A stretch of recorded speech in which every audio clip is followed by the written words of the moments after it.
Amigas y amigos, estamos de vuelta y continuamos conversando con Monseñor Juan de Dios Peña, quien es el obispo de la diócesis del Vigía, San Carlos del Zulia. Y bueno, Monseñor, antes de irnos a pausa comercial, quedó en el aire la pregunta de, ser el obispo más joven de Venezuela también quizás le entrega esa responsabilidad ahora de asesorar a nivel nacional todo lo que tiene que ver con la pastoral juvenil, y aparte de que llega en un tiempo bastante interesante, y es que en unos 20 días aproximadamente se estará realizando en la ciudad de Barquisimeto el Encuentro Nacional de Jóvenes, un poco para vivir esa experiencia de lo que fue el Encuentro Nacional, el Encuentro Mundial de los Jóvenes con el Papa, que se hizo en Brasil hace poco.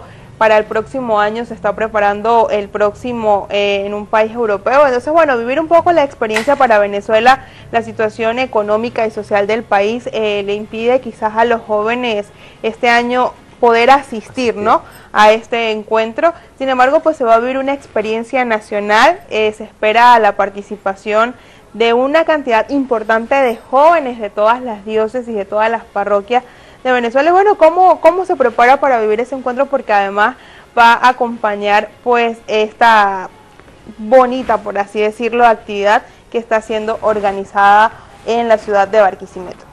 Sí, primero en este momento ciertamente soy el obispo más joven por edad, porque el más joven es el último nombrado, que fue Monseñor Benito, el de la diócesis castrense. Pero por edad yo tengo 48 años y soy el más joven. El Papa Francisco y la Santa Sede está exigiendo que los nuevos obispos estén por encima de los 50 años. En el caso mío quizás por necesidad. El problema es que en Venezuela las diócesis tienen un presbiterio muy jóvenes, están por debajo de los 50 años. Quizás muchos de los próximos obispos que van a salir no cumplan con esa exigencia, o sea, algunos van a estar por debajo de los 50. Yo tengo 48 y eso me convierte en el más joven de todos los obispos. Cuando me pidieron asumir una comisión, o no tanto asumir, integrarme a una comisión episcopal, yo pedí cuáles eran las que estaban más urgidas, porque hay comisiones que tienen muchos obispos, y entre las más urgidas estaba la comisión de juventud, ¿no?, la comisión episcopal que se dedica a la atención de los jóvenes. Uno entiende que es un trabajo no fácil, muchos obispos mayores pues tienen muchos carismas, pero no van a tener ya la paciencia ni la vitalidad para dedicarse a los jóvenes, y entonces pues asumí el reto de incorporarme a esa comisión episcopal, vísperas de la celebración del ENAJO. Ciertamente que todavía no estoy al frente, porque hay un presidente que es Monseñor Jesús González de Zárate, obispo auxiliar de Caracas, un hombre muy dinámico, trabaja muy bien. Ahí está también Monseñor Fernando Castro, auxiliar de Caracas. Está Monseñor Romero, que me acompañó en la toma de posesión allá en San Carlos de Zulia. Él es obispo auxiliar en Barcelona, o sea, son puros auxiliares, y luego me incorporé yo. Ahora estaré trabajando con ellos, aprendiendo, viendo un poco la dinámica de trabajo. Ciertamente que el trabajo juvenil en estos momentos que estamos viviendo es muy importante, porque yo siempre he dicho que los jóvenes no tanto son el futuro. Si se ven como el futuro y llegará el momento en que tienen que asumir responsabilidades, es verdad, pero los jóvenes son presentes. Y no olvidemos que el futuro se construye desde el presente. El futuro no nos llega así de la nada, eso hay que empezarlo a construir. Y a nuestros jóvenes hay que empezarlos a preparar para que a futuro asuman rienda y lo hagan con competencia, ¿no? Entonces, es un trabajo muy delicado. En este momento tenemos el reto de motivar a las nuevas generaciones.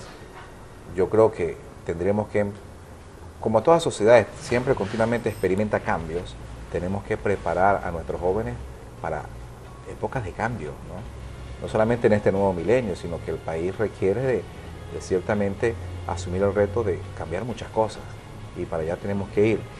Y en este caso, el ENAJO para mí va a ser una experiencia nueva, porque va a ser la oportunidad para encontrarme con una multitud de jóvenes de todo el país, y estamos hablando de más de 10.000 jóvenes que están inscritos. Entonces, eso es un gran reto. O sea, cómo llegar, por supuesto, y todavía no va a tener ninguna participación directa en el ENAJO, eso ya estaba organizado cuando yo me incorporé, pero también es una escuela.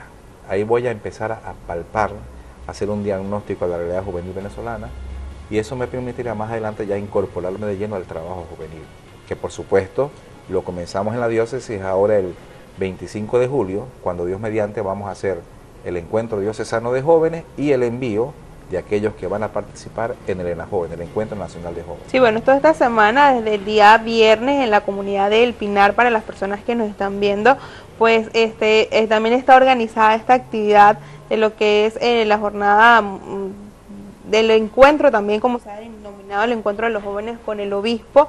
Recordemos que bueno, la diócesis del Vigía San Carlos del Zulia tenía aproximadamente 2 años sin obispo y pues no se había hecho este encuentro. Sin embargo, de hecho tampoco tocaba este año, tocaba el año que viene, pero bueno, en vista de la jornada del ENAJO, pues se va a realizar ese encuentro y esa participación. Pero algo que a mí me llama poderosamente la atención, Monseñor, y es que quizás en ese cambio, ¿no? y en esa búsqueda quizás de llenar esos vacíos que existen actualmente, porque es muy común ver los problemas que afrentan los jóvenes o los problemas a los que están allí, que pueden llamarles poderosamente la atención.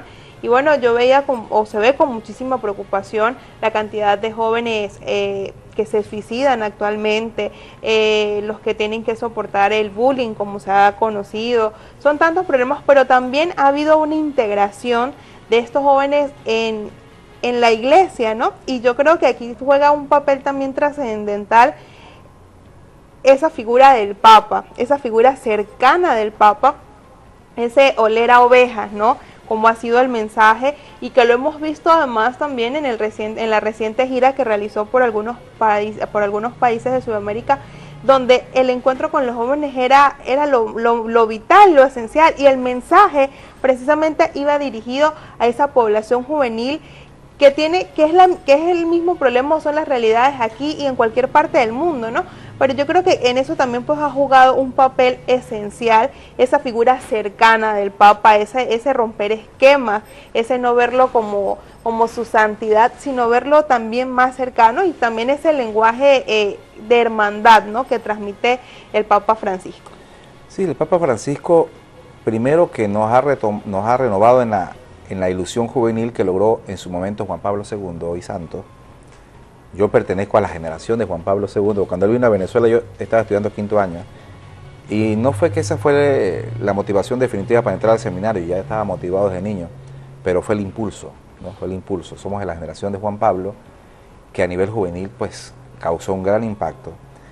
Y el Papa Francisco en este momento yo creo que se ha convertido en el Papa que necesitábamos. De hecho, cuando comienza la renuncia, o mejor dicho, el Papa Benedicto comunicó su renuncia, me hicieron varias entrevistas en Mérida, tanto en la televisión andina como en la televisión de la Universidad de los Andes y demás, y la pregunta era, ¿qué Papa necesitamos? Y en su momento yo le decía, necesitamos un Papa que tenga algo de Juan Pablo y que tenga algo de Benedicto. Es decir, que sea un pastor cercano, pero que también sea un hombre que transmita la formación, la doctrina, ¿no? Y una doctrina que sea cercana. Y coincidencialmente el Papa Francisco tiene algo de Juan Pablo y tiene, por supuesto, algo de Benedicto. Y lo que más me ha impactado de este sumo pontífice, además de ser latinoamericano y de sentir lo nuestro, es el ver cómo él nos está de nuevo confirmando en la fe que nos enseñó Jesús. Porque el Papa Francisco lo que está haciendo fue sencillamente lo que Jesús hizo. Y el pedirnos que seamos pastores con olores a ovejas es pastores que estemos en el pueblo, que a imagen de Jesús caminemos con la gente, que a imagen de Jesús nos dejemos tocar. De hecho, con el Papa Benedicto iban a la Plaza de San Pedro aproximadamente 8 o 10 mil personas a la audiencia los días miércoles, con el Papa Benedicto. Cuando llegó Francisco, ese número aumentó a 70, 80 mil personas y a veces más. Y cuando le preguntaban al Papa Francisco a qué se debía, ¿no?, ese despertar, él decía lo siguiente: la gente no viene a oír al Papa, la gente viene a ver y a tocar al Papa. Y si ven y tocan al Papa, entonces sí lo van a escuchar. Y eso es lo que ha causado más impacto. Y ustedes ven las imágenes por televisión, la fotografía, en las redes sociales, a un Papa que abraza y besa a todo mundo, sin importar si es anciano, si es niño, si está enfermo. Y su debilidad es precisamente el ir al encuentro de las personas más débiles. sobre todo los enfermos. Entonces, por supuesto, eso ha impactado. Y ya no vemos, como lo decía, a su santidad, sino vemos a la humanidad, o sea, el hombre que es sensible, el Papa que es cercano, y eso es propio de nosotros los latinoamericanos. De hecho, el Papa Francisco, en una reunión con los nuncios apostólicos, les pidió que en el momento de la elección de los futuros pastores o de los futuros obispos, no eligieran príncipes, sino pastores, es decir, gente cercana al pueblo, gente sensible con las necesidades del pueblo, y eso se está haciendo desde la perspectiva latinoamericana.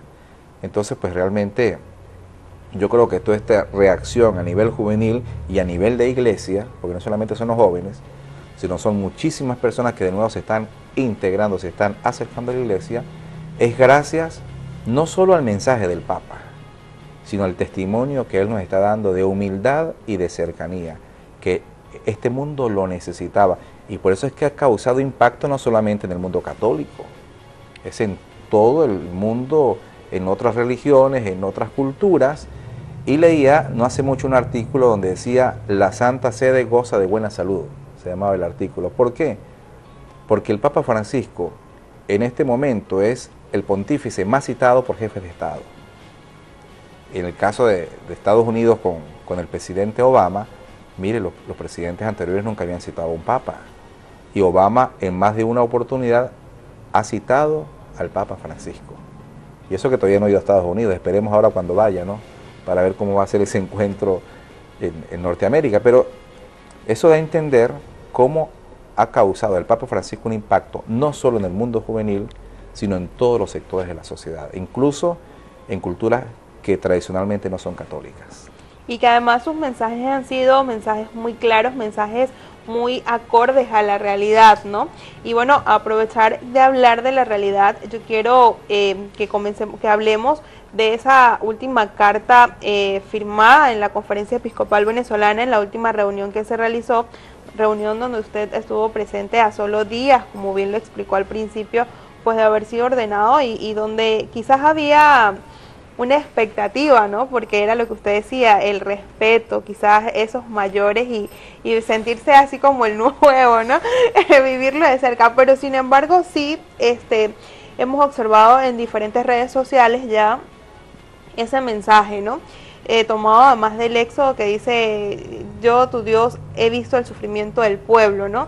Y bueno, yo creo que de esto, de esa premisa, parte, o mejor dicho, no creo, de esa premisa parte, ¿no?, esta carta que ha sido firmada por los obispos, y específicamente en Venezuela, donde en una ciudad tan polarizada como la nuestra, donde lamentablemente hay dos tendencias políticas muy marcadas y aparentemente irreconciliables, ¿no?, que de hecho se han hecho acusaciones contra la iglesia por la misma temática, pero era lo que hablábamos al principio, es que la iglesia no puede ser ajena a la realidad. Y entonces yo quisiera conocer, Monseñor, su opinión respecto a esta realidad que afecta a todos los venezolanos. Primero, cuando yo entré en asamblea, en la Conferencia Episcopal, tenía 2 días ordenado. Llegué como pajarita en grama, mirando para todos lados. Y por ser el nuevo, no tanto que me sentía, es que era el nuevo, me sentaron en primera fila frente a la presidencia de la Conferencia Episcopal. Entonces estaba el señor cardenal, Monseñor Urosa, donde estaba Monseñor Diego Padrón como presidente, Monseñor José Luis Azuaje, que es vicepresidente, Monseñor el obispo de San Cristóbal, Monseñor Mario Moronta. Ay, Dios mío, yo sentaba ahí, cuando me daba sueño, porque eran jornadas muy largas de trabajo, ¿no? Yo nunca había estado tanto tiempo sentado. Cuando me daba sueño, luchaba porque tenía justamente el frente del cardenal. ¿Cómo me podía dormir? Yo no sé cómo hace ese señor para no dormirse a la edad que tiene. Y entonces, claro, fueron sesiones muy fuertes de trabajo. Pero luego, cuando empezamos a discutir tanto el tema como el desarrollo del documento, fue para mí también muy edificante porque, claro, uno en el seminario estudia doctrina social de la Iglesia. Y los documentos o las exhortaciones de la Conferencia Episcopal siguen el esquema de los documentos de la doctrina social de la Iglesia. El ver la realidad, el hacer un juicio crítico de esa realidad, ¿no?, ver, juzgar y luego el actuar, es decir, las propuestas, porque no todo se queda simplemente en decir que estamos mal en hacer una crítica, sino cuáles son las propuestas, por dónde tenemos que ir. Y como ya lo anunciaba, el documento comienza con una cita del Éxodo, donde dice, el Señor vio el clamor de su pueblo. O sea, cuando se le pide a Dios, Dios no hace caso omiso, sino que atiende a su pueblo. Y sabemos cuál fue la consecuencia de haber escuchado al pueblo de Israel, lo liberó, se dio el Éxodo, se dio la salida de la esclavitud. Entonces, este es un documento diferente a los anteriores, porque su tono es más esperanzador. Y yo creo que estamos en un momento donde no podemos ser profetas del desastre. Sabemos que la situación del país no es nada fácil, porque hablamos de que Venezuela es una sociedad polarizada. Por un lado está el oficialismo, por el otro lado está la oposición. Pero siendo realistas, tanto en el oficialismo hay división, como en la oposición hay división. O sea, que aún dentro de esos dos grupos polarizados, también están bien divididos. Entonces, si nos quedamos en esa realidad, pues terminamos convirtiéndonos en profetas del desastre. Y lo que tenemos que precisamente transmitirle a nuestra sociedad, no solo a los católicos, a toda la sociedad venezolana, es un mensaje de esperanza. Y ahora que la iglesia se prepara para la realización del signo de la familia, mire que tenemos que trabajar fuertemente el tema familiar. Monseñor, yo voy a cumplir compromisos comerciales, pero luego de la pausa quisiera tocar este tema tan importante como es el sínodo de la familia.